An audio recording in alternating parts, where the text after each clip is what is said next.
I think what's happened is that the market has shifted. And so people who are traditional funders are no longer traditional funders at all.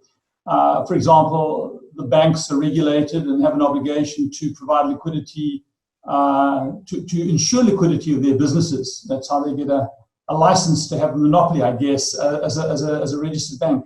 So they have to first look after their balance sheets, then they have to look after their existing portfolios, and only then do they start thinking about lending money to new business. So we are seeing, for example, the retreat of banks to some extent, but not entirely. In some places, they're still active, and then in other places, we're seeing family offices stepping into the role, seeing opportunities.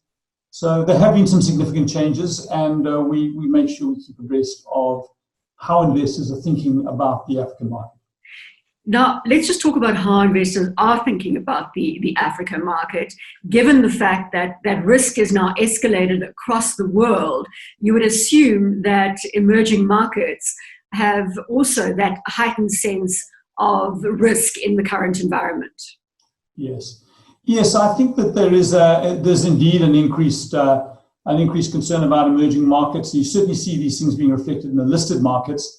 But in the private markets, people tend to take much longer-term views and are, I suppose, recognizing at the moment that there is an opportunity to, if you were ever going to invest in emerging markets, there are some very good opportunities. And we've seen some very significant sums of money being deployed out of the UK, for example, into one of the big funds in South Africa that is looking aggressively at taking advantage of the situation. And when I say taking advantage, I mean it I don't mean it in a malicious way, but simply that this is a good time to have dry powder.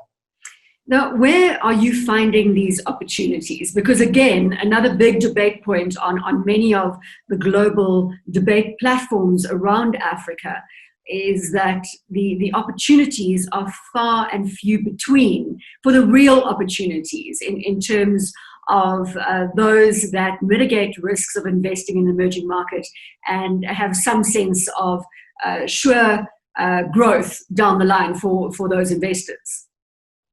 So when we get asked, what makes a good, what kind of deals, what tricks do you need to succeed with a deal, a capital raising in Africa? The first point is you must have a good deal, right? That's the very first thing. So there are people who come to market with, to be honest, lousy deals. And what we find is that we strip out, I looked at our numbers to the 8th of June for the last 2 years and nearly 6 months. We looked at 648 transactions, and we'd only engaged on 17 to raise capital for them. Now, it's a significant amount of capital. It's 4 billion rand that we're raising.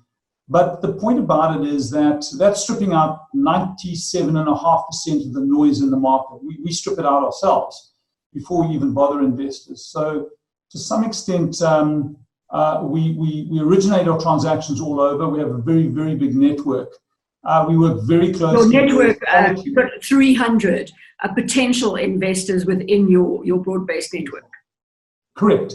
Yeah, so we reach out to about 300 investors. And particularly, we work very closely with quality corporate finance advisors as their distribution partner. So we embed ourselves as the deal distributors. And it's great working with top quality guys, and they are often a source of great deals for us.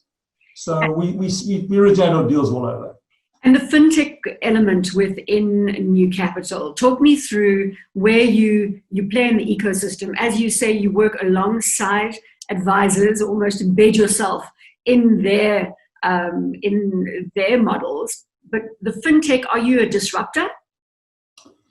Yeah, so I've always, since my VC days, always made a distinction between a disruptor, who's someone who tries to disintermediate and break down markets and reinvent them profitably.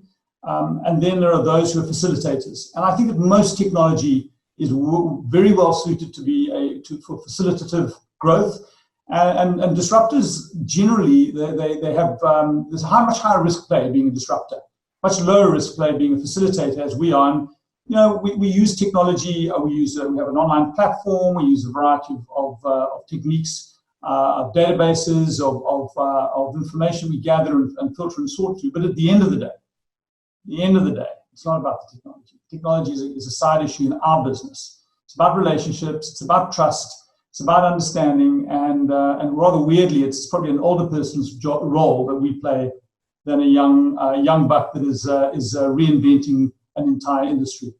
Now, Mark, where are you finding these opportunities? As you say, you have sifted through some 623 potential deals, arrived at 17 where you have gone through the capital raising exercise. Geographies and sectors. So I think geographies, we tend to fall back to our networks, which are in Southern Africa and East Africa. We have very good networks in those places. For example, we see deals in Francophone Africa, but we're often not very good at dealing with them. I don't speak French. None of the guys on the team speak particularly good French. So it tends to be those areas, especially Anglophone Africa. And then the second thing that we find that is interesting is quite interesting is, although we operate in a private market, so we don't raise money in the listed markets, obviously, and we raise private capital. And what we're finding is that the listed companies are looking now for solutions that are not dilutive.